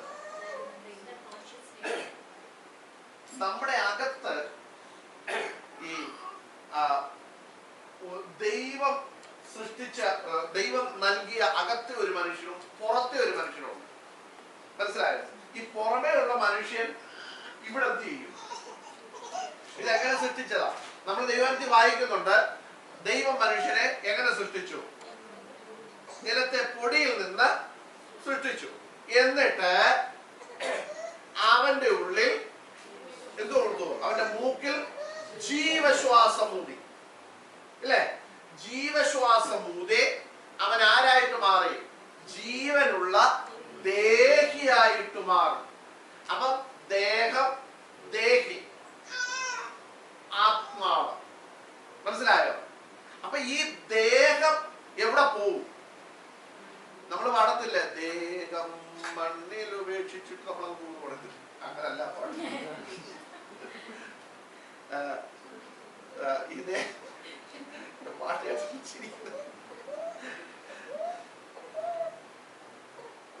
വന്നത് ഗുണമായില്ല. എന്റെ പാട്ട് കേട്ടില്ലേ? അല്ല, ദേഹം മണ്ണിൽ ഉപേക്ഷിച്ച് നമ്മള് അത് തന്നെ നമ്മൾ പാടത്തില്ല, ദേഹം എവിടെ ഉപേക്ഷിക്കും? മണ്ണിൽ ഉപേക്ഷിക്കും. ദേഹി അകത്ത്. അപ്പൊ ദേഹം നമ്മൾ ചെയ്യുന്ന സകല കലാപരിപാടി ആർക്കുള്ളതെന്നറിയോ? ഇന്ന് നമ്മൾ ആദ്യം കൂട്ടിയിട്ടു, അത് ആർക്കുള്ളതാണ്? മണ്ണിനുള്ളത്, ശരീരത്തിൽ, ദേഹത്തിനുള്ളത്. അത് കഴിഞ്ഞ് അതിന്റെ പുറത്ത് പൗഡർ ഇട്ടു, ആർക്കുള്ളതാണ്? നോക്കിയപ്പോ പൗഡർ കൂടുതലാ, കുറെ ക്രീം വാരി തേച്ചു, അത് ആർക്കുള്ളതാണ്? ആർക്കുള്ളത്? ദേഹത്തിനുള്ളതാ, ഇല്ലേ? 3-4 പ്രാവശ്യം ആ ക്രീം ഇട്ട് കഴിഞ്ഞപ്പോ നമ്മുടെ ബോഡിക്ക് അത് എന്ത് ചെയ്യുന്നില്ല, മാച്ചാകത്തില്ല. അതാണ് അതിന്റെ മാച്ചാകുന്നില്ല. അപ്പൊ നമ്മൾ എങ്ങോട്ട് പോയി? കഴുകിക്കളഞ്ഞു. മാച്ചാകുന്നത് പോയി എന്ത് ചെയ്തു? മേടിച്ചു. ആർക്ക് വേണ്ടിയുള്ളതാ? ദേഹത്തിന്, ഇല്ലേ? ഇവിടെ വന്നപ്പോ പാസ് നോക്കുക, ഇത് മണ്ണിൽ പോകുന്നതാണ്. പൈസയും പോയി, എല്ലാം പോയി. ഞാൻ ചോദിക്കട്ടെ, ദേഹിക്ക് വേണ്ടിയുള്ളത് നമ്മൾ എന്തോ ചെയ്യും? നമ്മൾ കഴിഞ്ഞ ആഴ്ച കഷ്ടപ്പെട്ടതെല്ലാം എന്തിനു വേണ്ടിയുള്ളതായിരുന്നു? അതിനുവേണ്ടിയായിരുന്നു ചോദിച്ചാൽ ഈ ദേഹത്തിനായിരുന്നു, ഇല്ലേ? നമ്മൾ ഓടിയതും അധ്വാനിച്ചതും എല്ലാം എന്തിനായിരുന്നു? ഈ ദേഹത്തിന് വേണ്ടിയുള്ളതാണ്. ഞാൻ ചോദിക്കട്ടെ, ദേഹിക്ക് വേണ്ടി 10 മിനിറ്റ് ഒരിടത്തൊന്ന് ഇരുന്നോ?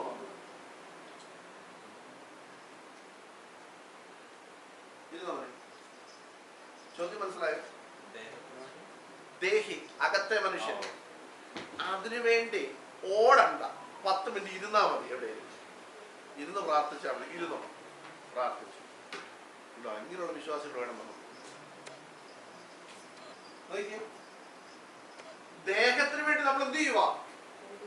ഓടുക, അല്ലേ? വെയിലും ഒക്കെ കൊണ്ട് പെട്രോൾ കത്തിച്ച് നമ്മൾ ഓടുന്നു, നല്ലത്, അത് വേണ്ടെന്നല്ല ഞാൻ പറഞ്ഞു. പക്ഷേ ദേഹം കഴിഞ്ഞു, അകത്തോട്ട് കയറി ദേഹി, അവനെ ബലപ്പെടുത്താൻ വേണ്ടി 10 മിനിറ്റ് ഇരുന്ന് നമുക്ക് പ്രാർത്ഥിക്കാൻ പറ്റിയോ?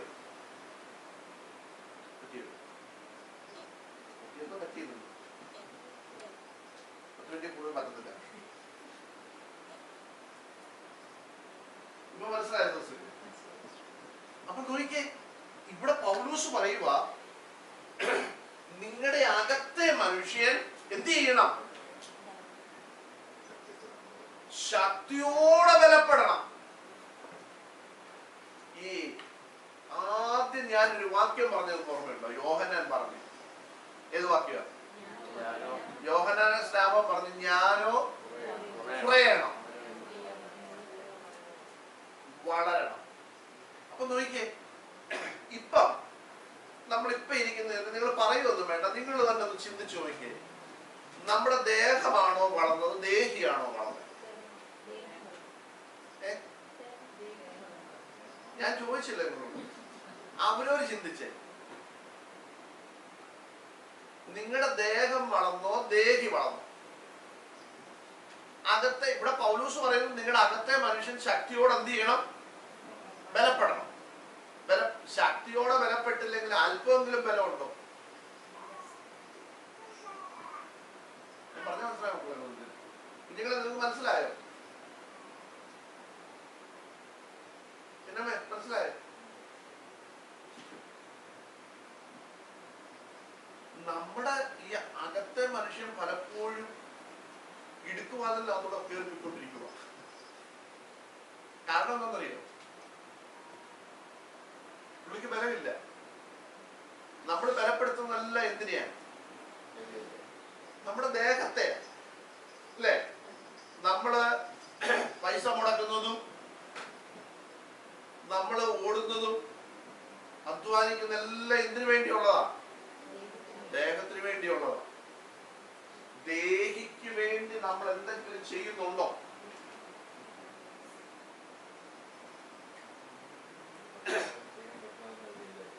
പൈസ കൊടുത്ത് ഇവന്റെ പറ്റുവാന്റെ നമ്മളത് ചെയ്തേനെ, അത് കർത്താവിന് അറിയാവുന്നതുകൊണ്ട് ആ പൈസ കൊടുത്താൽ ഇത് തീരത്തില്ല, നടക്കത്തില്ല. അതിനുവേണ്ടി നമ്മളൊന്ന് ഇരിക്കണം. ദേഹത്തിന് വേണ്ടി ഉള്ളതിന് നമ്മൾ എന്ത് ചെയ്യണം? ഓടണം. ദേഹിക്ക് വേണ്ടിയുള്ളതിന് നമ്മൾ എന്ത് ചെയ്യണം? ഇരിക്കണം. പക്ഷെ നമ്മള് ഇരിക്കൂ? ഇല്ല, നമ്മൾ ഇരിക്കത്തില്ല. നമ്മൾ ഓടിക്കൊണ്ടേയിരിക്കുക. ഏതിനു വേണ്ടി? ദേഹത്തിനു വേണ്ടി. ഓർത്തോണം, അത് ഓടുന്നത് നല്ലത്. പക്ഷെ ഇടയ്ക്കിടയ്ക്ക് നമ്മൾ ദേഹിക്ക് വേണ്ടിയുള്ളതിന് വേണ്ടി നമ്മൾ എന്ത് ചെയ്യണം? ഒന്ന് ഇരിക്കണം. ഒന്ന് ഇരുന്നൊന്ന് പ്രാർത്ഥിക്കണം, ഇരുന്നൊന്ന് ബൈബിള് വായിക്കണം. നിങ്ങൾ കഴിഞ്ഞ ആഴ്ച നമ്മൾ വായിച്ച സങ്കീർത്തനത്തിനകത്ത് ഒരു വാക്യമുണ്ട്. ആ വാക്യം ഇങ്ങനെ എഴുതിയിരിക്കുന്നത്: നിങ്ങളുള്ള ഭക്തിയെ വർദ്ധിപ്പിക്കുന്ന നിന്റെ വചനം. കണ്ടോ? നിങ്ങൾ അതിനകത്ത് വായിച്ചു നോക്കിയ വാക്യം 119 സങ്കീർത്തനം കഴിഞ്ഞ ആഴ്ച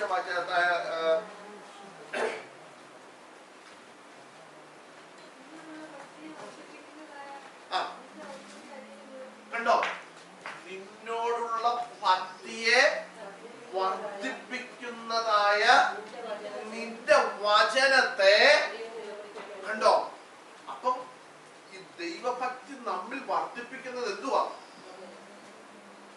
ദൈവത്തിന്റെ വചനമാണ്. അതിനാ പറഞ്ഞ നമ്മൾ ഈ ഓട്ടത്തിനിടയ്ക്ക് ശകലനേരം എന്ത് ചെയ്യണം? ഇരിക്കണം. ഇത് തേച്ച് ഇത് ബൈബിൾ എടുത്ത് എന്ത് ചെയ്യണം? വായിക്കണം. വായിക്കണം. നമ്മൾ ഇരുന്ന് എന്ത് ചെയ്യണം? പ്രാർത്ഥിക്കണം. അവസരം കിട്ടുമ്പോഴൊക്കെ എന്ത് ചെയ്യണം? ഉപവസിക്കണം. നിങ്ങൾക്കറിയാമോ, ഈ ഉപവാസം നമുക്ക് ശാരീരികമായിട്ട് ഗുണം ചെയ്യുന്നതും കൂടെയാണ്. എന്താണെന്നറിയോ? നിങ്ങൾക്കെല്ലാം അറിയോ അത്?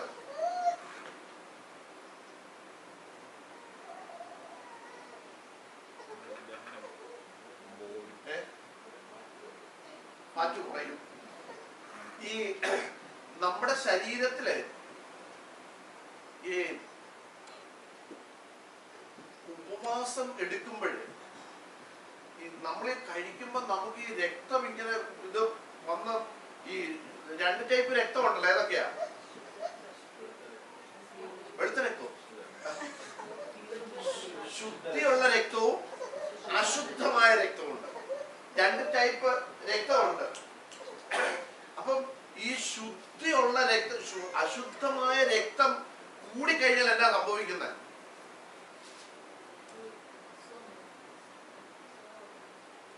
നമുക്ക് ഈ ബ്ലഡിനകത്ത് ഈ കൊഴുപ്പെല്ലാം കൂടെ അങ്ങോട്ട് കേറി വല്ലാതെ വന്നു കഴിയുമ്പോ ഇടയ്ക്ക് ഈ പോക്ക് ഇടയ്ക്ക് എന്ത് ചെയ്യും? നിർത്തുന്നുണ്ടെങ്കിൽ നമ്മൾ അതിന് വിളിക്കുന്ന പേരാണ് അറ്റാക്ക്. ചേട്ടൻ ഉറങ്ങി കിടക്കുമ്പോ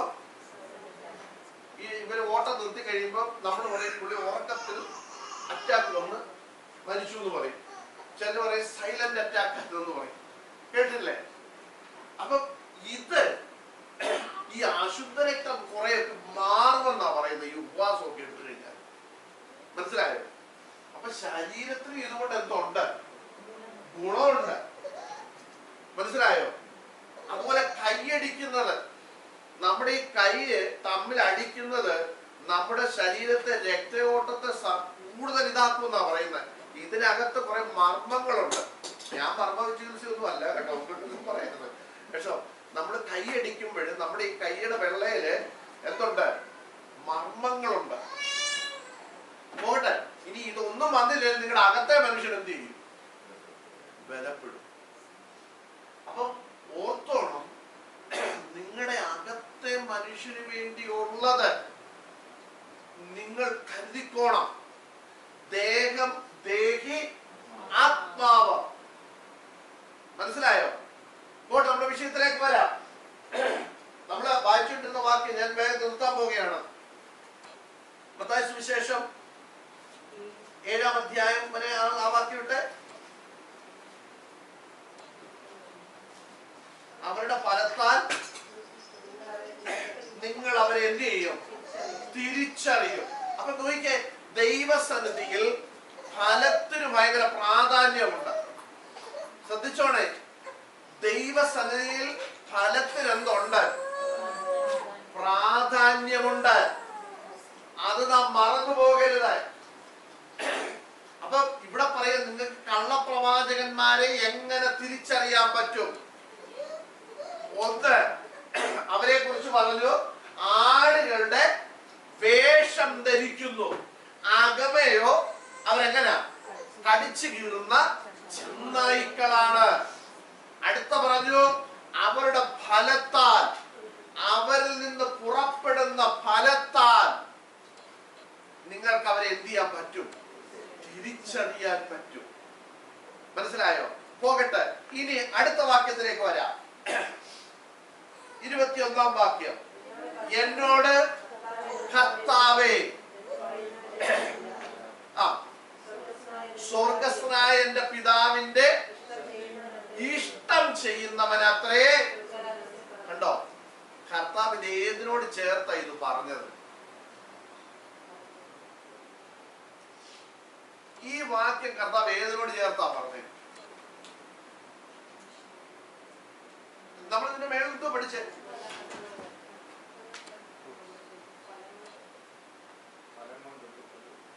അല്ല, അതാ ഞാൻ പറഞ്ഞേ. ആരോട് ചേർത്താ പറഞ്ഞേക്കുന്നേ? കള്ളപ്രവാചകന്മാരെ, കള്ള ശുശ്രൂഷകന്മാരെ, ദൈവത്തിൽ കള്ള അപ്പോസ്തലന്മാരെന്ന് പറയുന്നുണ്ട്.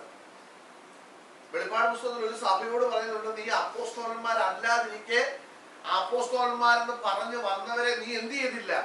കൈക്കൊണ്ടില്ല. അതൊരു പ്ലസ് പോയിന്റ് ആയിട്ടാ ഇട്ടേക്കുന്നത്. അപ്പൊ വരുന്നവനെ എല്ലാം കൈക്കൊള്ളുന്നതൊന്നും ദൈവസേനയിൽ എന്തല്ല,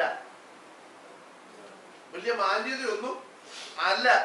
ശ്രദ്ധിച്ചോണം.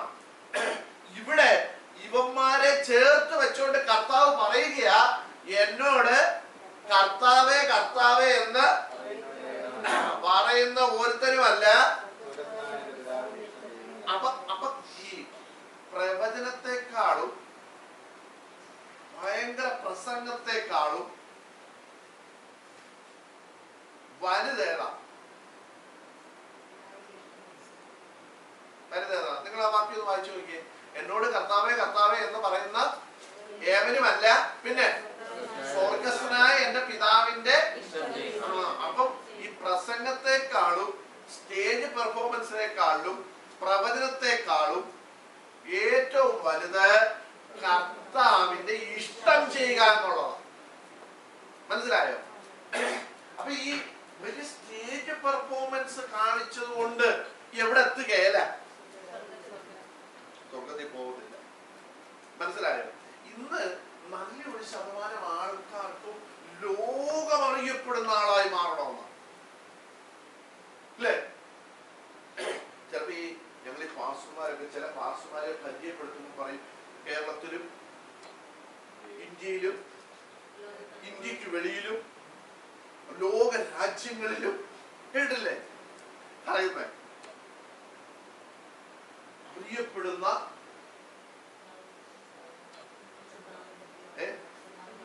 കൺവെൻഷൻ പ്രാസംഗികനായിരിക്കുന്ന അല്ലെങ്കിൽ അറിയപ്പെടുന്ന ഒരു വലിയ വ്യക്തിത്വത്തിനുടമയാണ് ഇന്ന് നമ്മുടെ മധ്യത്തിൽ ശുശ്രൂഷിക്കാൻ വന്നിരിക്കുന്നത്. കേട്ടില്ല? പരിചയപ്പെടുത്തുന്നു. കേരളത്തിലും പിന്നെ കേരളത്തിന് പുറത്ത് ഇന്ത്യയിലും ഇന്ത്യക്ക് പുറത്ത് ലോക രാജ്യങ്ങളിലും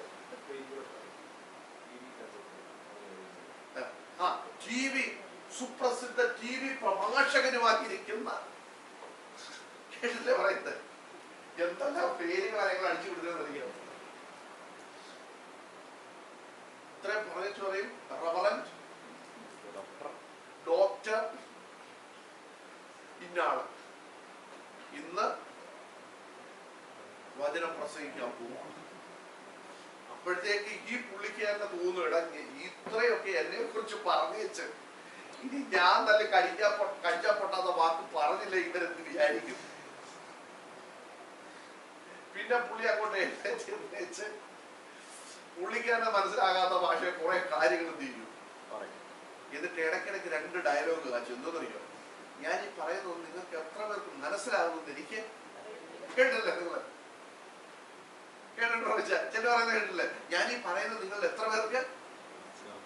പിന്നെ ഇയാൾ പറഞ്ഞു. അല്ല, എന്റെ ചോദ്യം, ഞാൻ ഈ പറയുന്നത് നിങ്ങളിൽ എത്ര പേർക്ക് മനസ്സിലാക്കാൻ കഴിയുമെന്ന് എനിക്ക് അറിയത്തില്ല. പിന്നെ ഇയാൾ പ്രസംഗിച്ച് വിടുന്നത് ഞങ്ങൾക്ക് മനസ്സിലാകാൻ, അല്ലെങ്കിൽ പിന്നെ ഇയാൾ ഇതിവിടെ പ്രസംഗിച്ചത്. ഞാൻ പറഞ്ഞ ഇതൊക്കെയാണ് ഇന്ന് ഇവിടെ നടക്കുന്നത്. ഇവിടെ കർത്താവ് വളരെ സിമ്പിളായിട്ടാ കാര്യങ്ങൾ പറഞ്ഞത്. കർത്താവ് കടിച്ചാൽ പൊട്ടാത്ത വാക്കൊന്നും പറഞ്ഞില്ല. കർത്താവ് വളരെ സിമ്പിളായിട്ട് മറിച്ചു. എന്നോട് കർത്താവെ കർത്താവ് എന്ന് വിളിക്കുന്ന ഒരുത്തരും പോവുകയല്ല, സ്വർഗത്തിലായ എന്റെ പിതാവിന്റെ ഇഷ്ടം ചെയ്താൽ മാത്രമേ കുഞ്ഞുങ്ങളെ നിങ്ങളെവിടെ പോകുന്നുള്ളൂ. പോകത്തുള്ളൂ കേട്ടോ. അപ്പൊ ഈ ദൈവത്തിന്റെ ഇഷ്ടം എന്താണെന്ന് നമ്മൾ എന്ത് ചെയ്യണം? അറിയണം. ദൈവത്തിന്റെ ഇഷ്ടം എന്താണെന്ന് അറിയാമോ?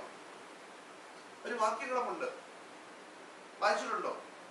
ദൈവത്തിന്റെ ഇഷ്ടമോ, യെസ്, ദൈവത്തിന്റെ ഇഷ്ടമോ നിങ്ങളുടെ ശുദ്ധീകരണം തന്നെ. കണ്ടോ? അപ്പൊ ഇതാ പ്രസംഗിക്കേണ്ടത്. ഏത്? നമ്മൾ പ്രസംഗിക്കേണ്ട ഏതാ? ദൈവത്തിന്റെ ഇഷ്ടം. അപ്പൊ ദൈവത്തിന്റെ ഇഷ്ടം എന്തുവാ? ആണോ ലിപ്സ? ഇഷ്ടമല്ല, നമുക്കത് ഇഷ്ടമല്ല. നമുക്ക് കേൾക്കേണ്ട ഏതാ? അനുഗ്രഹം. പുറമേയുള്ള മനുഷ്യന് കിട്ടാൻ എന്തൊക്കെയുണ്ട് അത് നമുക്ക് കേൾക്കണം. അത് കേട്ടേച്ച് 500 പൗണ്ട് പോയാലും നമുക്ക് എന്തില്ല, ഒരു പ്രയാസവുമില്ല. ദൈവമക്കളെ വളരെ സൂക്ഷിച്ചോണം. ഇവിടെ കർത്താവ് പറയുകയാണ്, എന്നോട് കർത്താവേ കർത്താവേ എന്ന് വിളിച്ചിട്ടൊന്നും ഒരു രക്ഷയില്ല. സ്വർഗസ്ഥനായ എന്റെ പിതാവിന്റെ ഇഷ്ടം നീ എന്ത് ചെയ്യണം? മനസ്സിലാക്കണം. ആ ഇഷ്ടം മനസ്സിലാക്കാതെ ചുമ്മാതെ കിടന്ന് കർത്താവേ കർത്താവേ എന്ന് വിളിച്ചിട്ടൊന്നും ഒരു